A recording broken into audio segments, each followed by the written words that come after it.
Hello everyone. Welcome to the another class of clinical toxicology. तो आज हम देखेंगे एक बहुत ही इंटरेस्टिंग पॉइजनिंग जो है पैरासीटामोल एंड सैलिसाइलेट पॉइजनिंग। तो पैरासीटामोल बहुत most commonly widely used drug in any setup जो ओटीसी के तौर पे मिलती हैं और इसको लेने के लिए कोई भी प्रिस्क्रिप्शन नहीं चाहिए, तो इसकी पॉइजनिंग होने के भी चांसेस बहुत ज्यादा रहती हैं। तो both are widely used analgesic. Salicylate में एस्पिरिन बहुत कॉमनली यूज ड्रग है। तो इसकी ओवरडोज हो जाती है। जनरली क्या होता है ना कि ओटीसी में मिलती है तो हर किसी घर में पैरासिटामोल या एस्पिरिन तो रहती है, क्योंकि रात को इमरजेंसी में किसी को बुखार आ गया या फिर इंटेंस हेडेक हो गया या पेन हो गया तो उसको काउंटर करने के लिए ये हर घर में ये ड्रग मेडिकल बॉक्स बोल के या मेडिसिन बॉक्स बोल के रहती है, उसमें रहता है।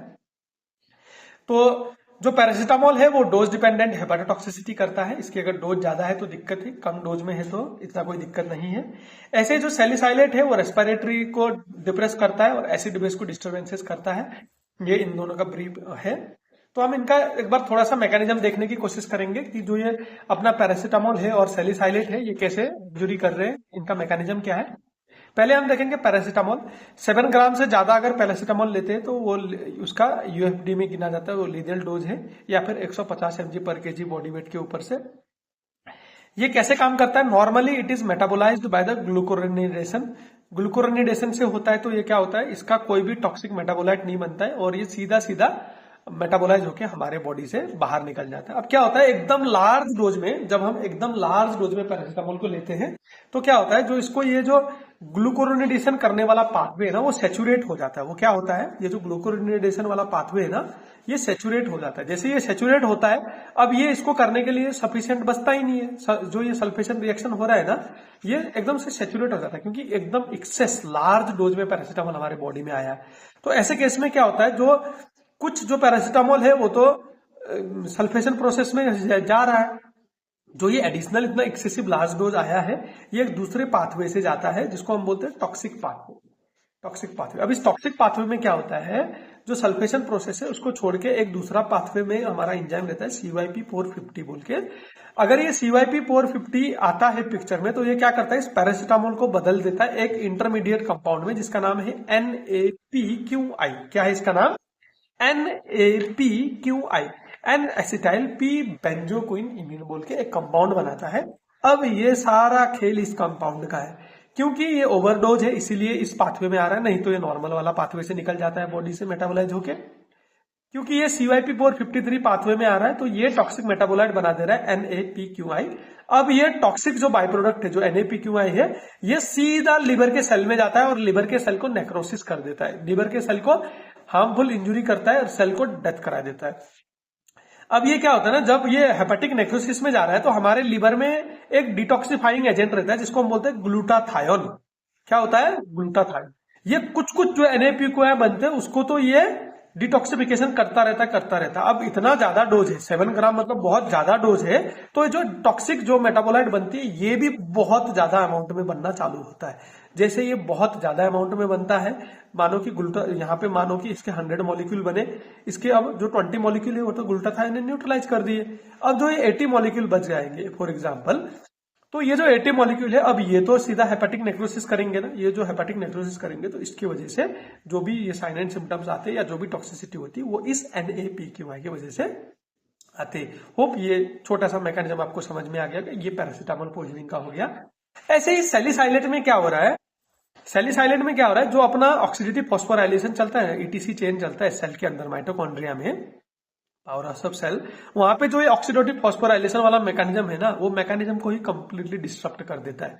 अब ये पैरासीटामोल का अलग मैकेनिज्म है, सैलिसाइलेट का अलग मैकेनिज्म है। सैलिसाइलेट क्या कर रहा है, ये सेल्स में जाके जो ऑक्सीडेटिव फॉस्फोराइलेशन का मैकेनिज्म है ना उसको अनकपल कर दे रहा है, जिसकी वजह से क्या हो रहा है, जो टोटल ATP प्रोडक्शन हो रहा है ना हमारी बॉडी में वो पूरा कम हो जाता है। जो ऑक्सीजन कंजम्पशन है वो बढ़ जाता है, क्योंकि ऑक्सीडेटिव फॉस्फोराइलेशन हो ही नहीं रहा है।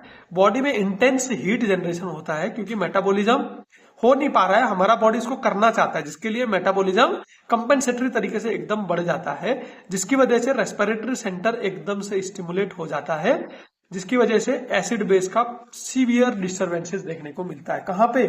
सैलिसाइलेट पॉइजनिंग में। ये चीज हमेशा याद रखें, एसिड बेस डिस्टर्बेंसेस एकदम कॉमन रहता है। क्यों? क्योंकि ऑक्सीडेटिव फॉस्फोराइलेशन नहीं हो रहा है, एटीपी प्रोडक्शन नहीं हो रहा है, एटीपी कंजम्पशन बढ़ जा रहा है, हीट जनरेशन हो रहा है, उसको मैनेज करने के लिए रेस्पिरेटरी सेंटर इतना स्टिमुलेट हो जा रहा है, जिसकी वजह से एसिड बेस इम्बैलेंस हो जा रहा है। क्या हो जा रहा है? एसिड और बेस इम्बैलेंस हो जा रहा है। तो फिर दोनों के क्लिनिकल फीचर्स अब हम देखेंगे कि दोनों के क्या क्या अलग अलग यूनिक क्लिनिकल फीचर्स आते हैं। पैरासिटामोल बेसिकली 4 स्टेजेस में इसके फीचर आते हैं। पहला स्टेज में तो कुछ भी नहीं होता, जस्ट कुछ जीआई सिम्टम्स आते हैं, जैसे नोजिया, वोमिटिंग या फिर डाइफोरेसिस, क्योंकि जितना भी पैरासिटामोल है वो आराम से ग्लूकोरोनिडेशन सल्फेशन होकर बॉडी से निकल जा रहा है, टॉक्सिक मेटाबोलाइज आराम से डिटॉक्सिफाई हो रहा है। दिक्कत क्या आती है कि जब ये डिटॉक्सिफिकेशन वाला मैकेनिज्म सैचुरेट हो जाता है, तो जब स्टेज 2 चालू होता है, तो इस स्टेज में क्या होता है, राइट हाइपोकॉन्ड्रिक रीजन पे पेन होना चालू होता है। राइट हाइपोकॉन्ड्रिक रीजन में हमारा कौन सा ऑर्गन है? लिवर। अब लिवर का काम बढ़ रहा है तो यहाँ पे पेन होना चालू होता है, मगर बाकी सिम्टम्स नहीं दिखते। इसी को हम लेटेंट फेज भी बोलते हैं, मतलब सिम्टम्स एकदम से सबसाइड होते हैं 1 दिन से 3 दिन तक लेके। फिर स्टेज 3 में क्या हो जा रहा है, चौथे दिन से क्या हो जा रहा है, सडनली पूरे रेस्पिरेटरी सिम्टम्स बम्बार्ड होके सामने आ रहे हैं, लिवर को पूरा दिक्कत हो रही है। जॉन्डिस के सिम्टम्स, बिलिरुबिन एकदम से बढ़ जा रहा है, कोगुलेटोपैथी, कोगुलेशन डिफेक्ट्स हो रहे हैं, हेपाटिक नेक्रोसिस हो रहा है, इंसेफेलोपैथी हो रहा है, नोजिया, वोमिटिंग रीअपियर्स, हार्ट को डैमेज हो रहा है, रीनल को डैमेज हो रहा है, कोमा, डेथ भी हो सकता है।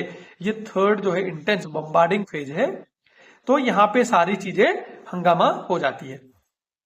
फिर आता है स्टेज 4। स्टेज 4 में क्या होता है, आदमी या तो रिकवर कर जाता है, सर्वाइव कर जाता है, या फिर यहाँ पे उसकी डेथ हो जाती है। स्टेज 3 में उसकी डेथ हो जाती है, तो स्टेज 4 आता नहीं। अगर स्टेज 4 में आ जाता है आदमी, तो 2 हफ्ते तक का टाइम लग सकता है और आदमी धीरे धीरे सर्वाइव करना चालू कर देता है। और भी कुछ सिम्टम्स आती है, जैसे हाइपोटेंशन हो जाता है, जिसकी वजह से शॉक आता है, myocardial injury, metabolic acidosis, acute pancreatitis और हाइपरफॉस्फेटेमिया हो सकते। तो इसमें हमको ये अपना क्या बोलते हैं, लिवर फंक्शन टेस्ट कराना बहुत जरूरी है, क्योंकि इसमें जो अपना प्राइम ऑर्गन है डिटॉक्सिफिकेशन करने के लिए लिवर, उसके सेल को डायरेक्ट इंजुरी हो रही है, नेक्रोसिस हो रही है पैरासिटामोल के टॉक्सिक मेटाबोलाइट NAPQI की वजह से, जिसकी वजह से अपना जो लिवर है पूरा इंसल्ट में चले जा रहा है। तो ये हमको याद रखना जरूरी है। जबकि हम अगर सैलिसाइलेट के फीचर देखेंगे तो अर्ली में पूरा जीआई वाले और सीएनएस वाले फीचर आ रहे हैं, नोजिया, वोमिटिंग, स्वेटिंग, टिनिटस मतलब कान में एकदम अबनॉर्मल से आवाज सुनाई देना, कान बजना, ऐसा।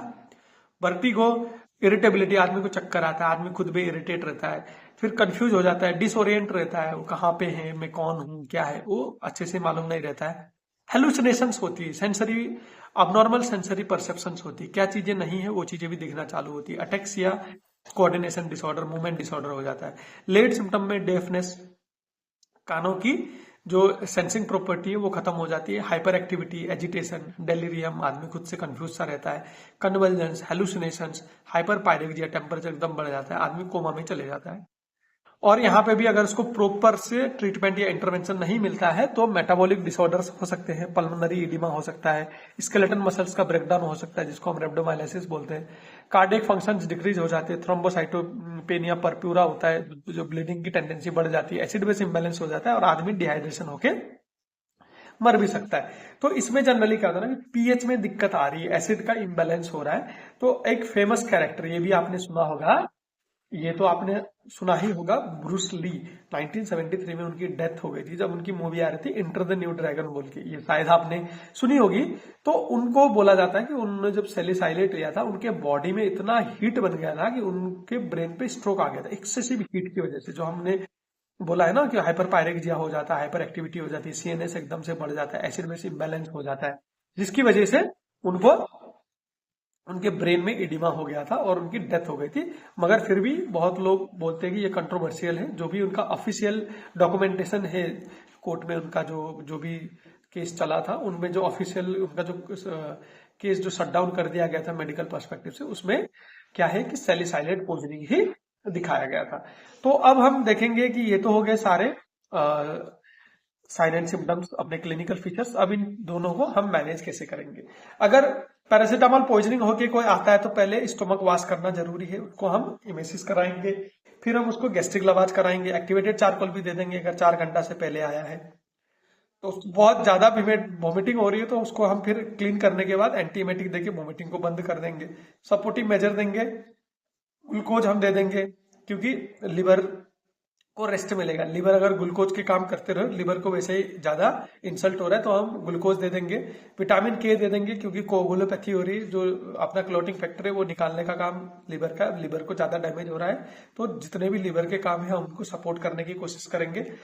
प्लाज्मा रिप्लेस करेंगे अगर बहुत ज्यादा ब्लीडिंग हो रहा है।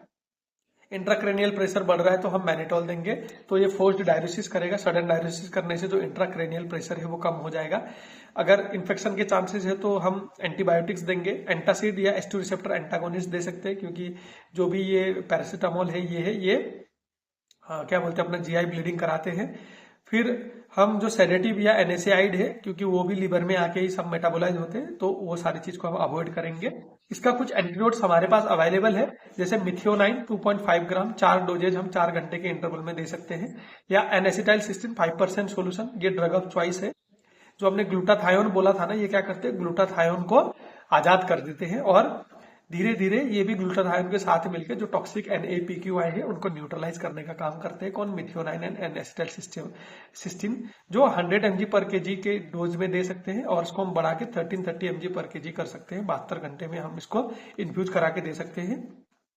या फिर अगर हम बोलस में दे रहे हैं तो हम इसको 4-4 घंटे के इंटरवल में बोलस को रिपीट करेंगे। तो यहाँ पे हम डायलिसिस को होल्ड में रखेंगे। कोई बोलता है कि डायलिसिस कर सकते, कोई बोलता है कि नहीं कर सकते। ऐसे एक्टिवेटेड चारकोल भी कोई बोलता है कि फायदा है, कोई बोलता है फायदा नहीं है। अर्ली में है तो हम एक्टिवेटेड चारकोल देंगे, लेट में है तो नहीं देंगे। डायलिसिस अवेलेबल है तो हम यूज कर सकते हैं, नहीं अवेलेबल है तो हमको ऐसे ही सपोर्टिव मैनेजमेंट देके उसको मैनेज करना पड़ेगा। ऐसे सैलिसाइलेट में देखते हैं हम स्टोमक वॉश कर सकते हैं 12 घंटे तक, क्योंकि ये स्लोली ऑब्जॉर्ब होता है और स्लोली हमारे बॉडी में जाता है, तो इसीलिए इसका गैस्ट्रिक एप्टिक भी स्लो है। तो इसको हम जनरली क्या करते हैं कि हम गैस्ट्रिक वॉश कर सकते हैं, लवाज कर सकते हैं, बाकी डिकॉन्टामिनेशन टेक्निक भी यूज कर सकते हैं। एक्टिवेटेड चारकोल बहुत ज्यादा इफेक्टिव रहता है इसमें। तो 1 ग्राम एक्टिवेटेड चारकोल अगर हम देंगे तो वो 550 mg का एस्पिरिन को एब्जॉर्ब कर सकता है। तो activated charcoal is highly recommended in the salicylate poisoning. ऐसे ही multiple dose of activated charcoal हम देंगे, क्योंकि हमने बोला है कि ये बहुत ज्यादा इसमें इफेक्टिव है। क्योंकि सैलिसाइलेट एक एसिडिक ड्रग है, इसको हम यूरिन को अल्कलाइज करेंगे तो इसका एक्सक्रेशन जो है वो फास्ट हो जाएगा, जैसे हमने बार्बिट्यूरेट्स में देखा था। तो यहाँ पे हम अल्कलाइन यूरिनेशन करेंगे। एसिडिटी बहुत ज्यादा हो जाती है तो सोडियम बाइकार्बोनेट देंगे 5% डेक्सट्रोज में डाल के।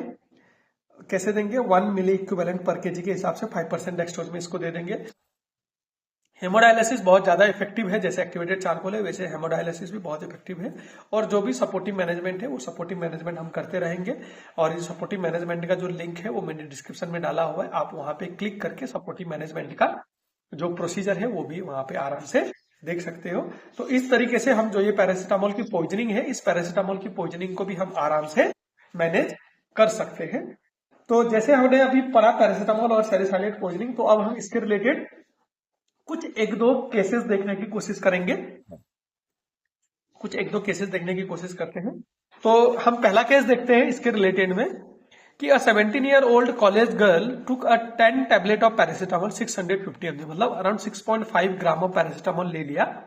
But she appeared within 30 minutes in the casualty department, मगर उन्होंने जैसे ही लिया एकदम तुरंत से आधे घंटे के अंदर में उनको हॉस्पिटल में लेके आ गया।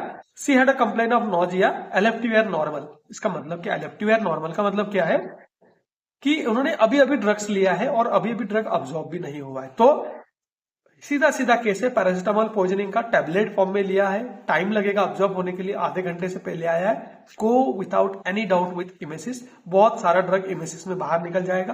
गैस्ट्रिक लवाज करेंगे, एंटीडोट हम अभी होल्ड करके रखेंगे क्योंकि ड्रग अब्जॉर्ब ही नहीं हुआ है, और हम उसको होल्ड में रखेंगे और देखेंगे कि कुछ सिम्टम्स बिगड़ते हैं तो हम उसको सपोर्टिव मैनेजमेंट देके मैनेज करने की कोशिश करेंगे। ये हमने एक ऐसा केस देखा जहां पे emergency rapidly within 30 minutes आ गया है, तो जिसकी वजह से इमेसिस और लबाद और बाकी डिकॉन्टामिनेशन करके हम आराम से जो इसका कंसेंट्रेशन है उसको हम नॉर्मल रेंज में लेके आ सकते हैं। जो टॉक्सिक इंजेक्शन हुआ है उसको हम कंट्रोल कर सकते हैं, तो ऐसे केस में एंटीडोट देने की अभी जरूरत नहीं, उसको हम होल्ड में रखेंगे। हाँ, अगर सफिशिएंट अमाउंट में वो अब्जॉर्प्शन हो गया होगा तो फिर हम एंटीडोट चला सकते हैं, जैसे N-एसिटाइलसिस्टीन और ग्लूटाथायोन को। ये तो हो गया हमारा पहला केस। फिर हम दूसरा केस देखेंगे। अगर सेम केस 15 घंटे के बाद आता है, ये तो हो गया रैपिड इमरजेंसी आधे घंटे के बाद। अगर सेम केस 15 घंटे के बाद आता, मतलब 6.5 ग्राम पैरासीटामोल खाके 15 घंटे के बाद आता, तो जहां पे जीआई और लिवर सिम्टम्स एकदम है और उसके बाद सपोर्टिव थेरेपी गई है, 48 घंटे हो गए, तो उनका बिलिरुबिन लेवल भी बढ़ा हुआ है, जो लीवर के बाकी टेस्ट भी है वो बढ़े हुए, कोगुलोपैथी है, मतलब जो इनका लेटेंट पीरियड था वो लेटेंट पीरियड खत्म हो गए, अब जो हेपाटिक पीरियड है वो चालू होने को है, 48 आवर हो गए हैं। तो जो हेपाटिक पीरियड चालू है वहां पे क्या हम इमेसिस करा सकते हैं क्या? ऑब्वियसली कॉमन सेंस से हम नहीं करा सकते, लबाज नहीं करा सकते, antidote yes, this is highly recommended. तो हम यहाँ पे ग्लूटाथायोन या N-एसिटाइलसिस्टीन है तो N-एसिटाइलसिस्टीन, नहीं तो glutathione, repeated dose of antidote हम दे सकते हैं। हम इंटरनेशनल नॉर्मलाइज रेशियो चेक करेंगे कि ब्लीडिंग की टेंडेंसी है कि नहीं, क्योंकि हमने बोला कि पैरासिटामोल कोगुलोपैथीज करा देते हैं। और लिवर अवेलेबल है तो हम लिवर ट्रांसप्लांट की कोशिश करेंगे, क्योंकि आदमी थर्ड स्टेज में आ गया तो लिवर को एकदम से इंसल्ट हो जाता है, bilirubin, lipid profile test, coagulopathy सब कुछ हो गया, तो लिवर वैसे वर्स कंडीशन में है। यहाँ से अगर रिवर्स हो भी जाता है तो बहुत महीने तक टाइम लगता है। अगर लिवर की अवेलेबिलिटी है लिवर ट्रांसप्लांट कर सकते हैं, नहीं है तो हमको एंटीडोट देके फिर सपोर्टिव मैनेजमेंट में ही वेट करना पड़ेगा। तो ये हो गया हमारा दूसरा केस पैरासिटामोल पॉइजनिंग का। तो यहाँ पे हमको ये समझ में आ रहा होगा कि जल्दी हॉस्पिटल में आने का क्या फायदा है टॉक्सिकोलॉजी में। हाँ, जल्दी आ जाता है तो चीजें अच्छे हो जाती है, और लेट हो जाता है तो चीजें कितनी बिगड़ जाती है कि आदमी को लिवर ट्रांसप्लांट तक लेके जाना पड़ रहा है। Now another case we will see of salicylate poisoning. A young woman of 28 year old came to the hospital with tinnitus, कान बजना चालू हो गए, vomiting with mixed respiratory acidosis. How to manage this case and what tinnitus indicates, right? तो इनका जब detail examination किया गया था तो उसमें उन्होंने एस्पिरिन टैबलेट ली थी, ये मालूम हुआ। तो ऑब्वियसली है एस्पिरिन लिया था, एस्पिरिन पॉइजनिंग है, टिनिटस हो गया है, मतलब जो एस्पिरिन है वो अब्जॉर्ब होके हमारे सिस्टमिक सर्कुलेशन में एकदम से फैल गया है, तो इनको सिस्टमिक एसिडोसिस होगा। इसको ट्रीट करने के लिए हमको सोडियम बाइकार्बोनेट यूज करना पड़ेगा। एक्टिवेटेड चारकोल दे सकते हैं क्या? हमने सैलिसाइलेट में अभी पढ़ा था कि सैलिसाइलेट में हाईली रिकमेंडेड है 1 ग्राम एक्टिवेटेड चारकोल 5 से 50 mg सैलिसाइलेट को एब्जॉर्ब कर सकता है, तो चारकोल हाईली रिकमेंडेड, राइट। हमारे पास कोई एंटीडोट है क्या? एंटीडोट तो नहीं है। Dialysis is again highly recommended. तो हम इस तरीके से सैलिसाइलेट को केसेस को मैनेज कर सकते हैं। बाकी फिर जो भी अपना सपोर्टिव मैनेजमेंट है वो सपोर्टिव मैनेजमेंट तो करते रहेंगे। अगर ये भी जल्दी आता, 8, 10, 12 घंटे के अंदर में आता और सिस्टमिक सिम्टम्स नहीं होते तो हम इसको डिकंटामिनेशन प्रोसेस में ले जाके क्यूर कर सकते थे, जैसे हमने पैरासिटामोल में डिस्कस किया। हाउएवर ये लेट में आया है, पर्सन टिनिटस है बता रहा है, फिर एसिडोसिस हो गया है और बाकी भी सारी चीजें हैं, और तो ऐसे कंडीशन में हम क्या करेंगे, एक्टिवेटेड चारकोल बहुत हाईली इफेक्टिव है और उसको डायलिसिस भी करा सकते, तो ऐसे करके हम इस केस को भी मैनेज कर सकते हैं। तो इसके साथ हम आज का क्लास यहीं पे खत्म करते हैं। Thank you for again listening today's class, और हम कल के क्लास में फिर से एक इंटरेस्टिंग और नया टॉपिक लेके आएंगे। Till then thank you.